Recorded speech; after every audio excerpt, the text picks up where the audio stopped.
Яңалыклар чыгарылышы үз эшен башлап җибәрде. Студияда Алина Хисматуллина, хәерле кич. 2-11 йортында яшәүчеләр фатирларда салкын дип зарлана. Бу нәрсәгә бәйле Гүзәл Габдуллина ачыклады.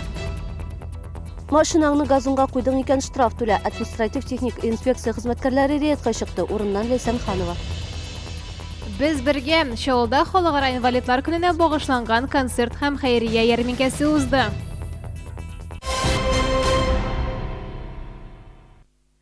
Җылылык бар, әмма фатирда салкын. 2-11 йортында яшәүчеләр Шалы ТВ редакциясенең кайнар элемтә телефонына шундый хәбәр калдырган. 3-нче подъездда яшәүчеләрнең барысы да диярлек шушы проблемага зарлана. Безнең иҗат төркеме урынга белге чакырды. Ни өчен шәһәрдәшләргә салкын? Гүзәл Габдуллина дәвам итә. Фатирда түзеп булмаслык салкын ди Флюра Алиуллова. Ул җылы халаттан йөри. Тәрәзәләр яңа, трубалар җылытмый. Мен җылынабыз, и газ включаем. Кешеләр ничеләрдер, без икебездә инвалид булгастан газга түлибез инде күпме кирәк, шул кадәр газга газ включаем. Без газа никак не получается. Фатирга идарә итүче оешмадан мастер килеп һәр бүлмәдәге температураны үлчәде. Нормадан тайпылышлар юк. Фатирда һава температурасы 18-20 градус булырга тиеш. Шәһәрдә безнекендә 23-24 градус. Турбалар кайнар булырга тиеш түгел дип белгеч. Урамдагы һава торышына карап индивидуаль пункт турбалардагы температураны көйли. Температура вопросында бер нинди сорау юк. Бүлмәләрдә соответствует нормага. Урамда җылылык салкынлык 2 градус булгастан, подвалда температура 60 градустан артык күтәрелми. Шуңа күрә, значит, батареялар җылымсагына. Моны температураны әз генә арттырабыз икән, квартплата бәясе күтәрелә. Белгечләр аңлатуынча, бүген барлык йортларда да индивидуаль җылыту пункты эшли. Элек исә җылылык турыдан-туры станциyaдан килә иде. Ул чакта фатирлардагы һава температурасы 30 градуска кадәр җиткән. Шуңа шәһәрдәшләр тәрәзәләрен ачып торган. Бәлки шуңа күрә алар турбаларның кайнар булуына күнеккәндер дип уйлый коммуналчылар. Гүзәл Габдуллина, Сергей Вильданов, Яңалыклар. Административ техник инспекция идарәсе белгечләре машиналарын газоннарга куючылар белән көрәш максатыннан рейдка чыкты. Шәһәрдәшләр арасында Татарстан буенча административ хукук бузулар кодексында каралган 3-17 маддәсен бузучылар аз түгел. Күпләрне 2000 сумнан башланган штрафлар да куркытмый ди белгечләр. Рейдта Ләйсән Ханова булып кайтты.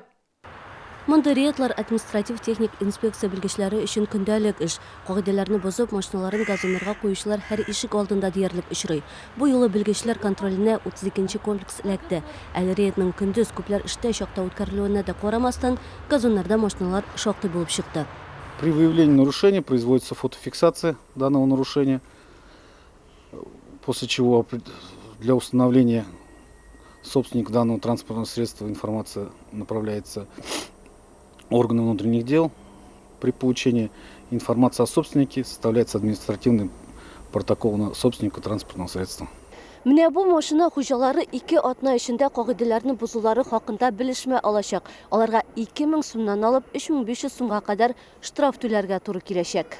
Шәһәрдәшләр арасында машиналарын газоннарга куючыларга карата мөнәсәбәт бер яклы гына түгел. Күпләр беренче чиратта парковкалар мәсьәләсен хәл итү кирәк дип исәпли. Менә чыгалар, коляскалар белән яшь аналар үтә алмыйлар даже бу ниләрдән, машина кырыеннан. Бик, конечно, каршы. Икенче яктан әйткәндә, кайда куйсыннар? Менә ансыдан стоянкалар ясарга кирәк. Парковкалар күбрәк ясарга кирәк, әйе. Күбрәк булса, и машиналар туршылай газонга куймасар иде. Ну, газонга ярамый инде куйган, газонга мендәлеп куясың. Улын җитне менә куясың аны. Автомобильләрен газонга куючыларга салынган штрафлар шәһәр бюджетын тулыландыра. Рейдлар алга таба да дәвам итәчәк. Ләйсән Ханова, Ленар Солтанов, Яңалыклар. Бигеш аэропорты Николай Лимаев Казаныкы Абдулла Тукай исемен йөртәчәк. Кичә Россиянең бөек исемнәре бәйгесенә нәтиҗә ясадылар. Тавыш бирүдә Россиянең 42 аэропорты катнашты. Лимаев өчен тавыш бирүчеләрнең 47% тавыш бирде. Икенче урында Галим Дмитрий Мензелеев, аннары исемлектә рәссам Иван Шишкин, композитор Салих Сайдашев исемнәре.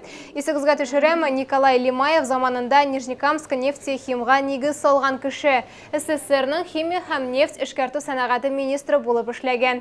Лимаев эшчәнлеге белән безнең төбәк үсешенә зур өлеш керткән кеше дип исәпли күп кенә экспертлар.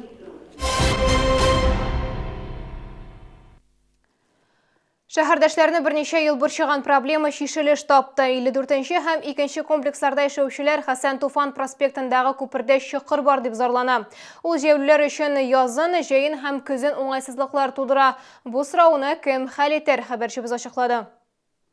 Кар яуганнан соң шыкыр күренми, проблема юк дияргә дә була. Әмма шәһәрдәшләр башка ел фасылларында нинди уңайсызлыклар кичергәнен онытмый, аларга машина юлыннан хәрәкәт итәргә туры килгән.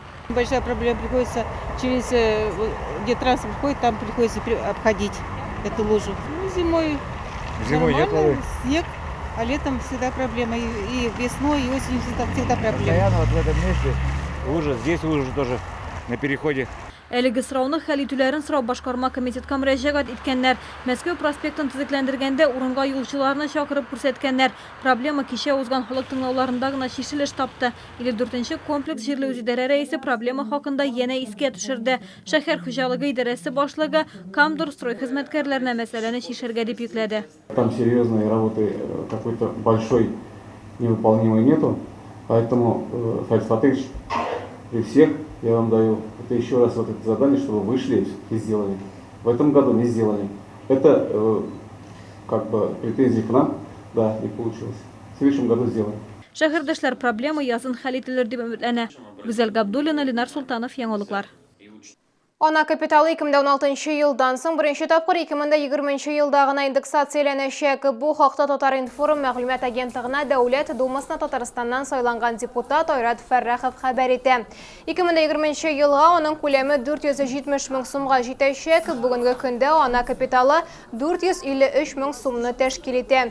Киләсе елда ана капиталын индексацияләү күздә тотылмый һәм ул 453 мең сум тирәсе булып калачак дип уйланыла. Исегезгә төшерәм, ана капиталы яшь гаиләләргә ярдәм чарасы буларак 2007 елда кабул итилде. Ул чагында аның күләме 250 мең сумны тәшкил итә иде.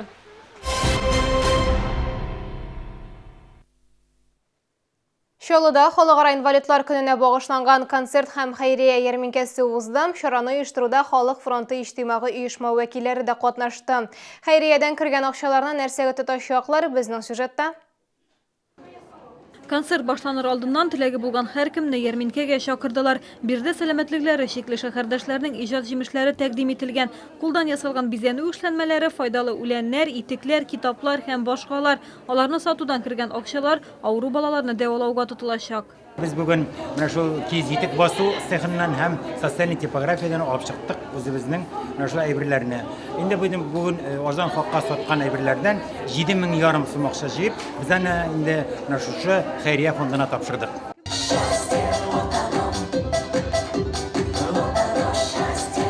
Сәламәтлекләре шикле булса да, мөмкинлекләре зур. Энергетик мәдәният сарае сәхнәсендә бөтен Россия инвалидлар җәмгыяте артистлары чыгыш ясады. Бу көнне алар үзләренең тырышлыгына зур бәя алды. Разрешите пожелать в этот прекрасный вечер встречи максимально, чтобы вы были здоровы. Максимально наши челницы, мы, власть, были к вам внимательны. Гүзәл Габдуллина, Сергей Вильданов, Яңалыклар. Бу сезгә ишкәсе соңгы мәгълүматыбыз иде. Мин Алина Хисматуллина сезнең белән сау булашам. Игътибарыгыз өчен рәхмәт.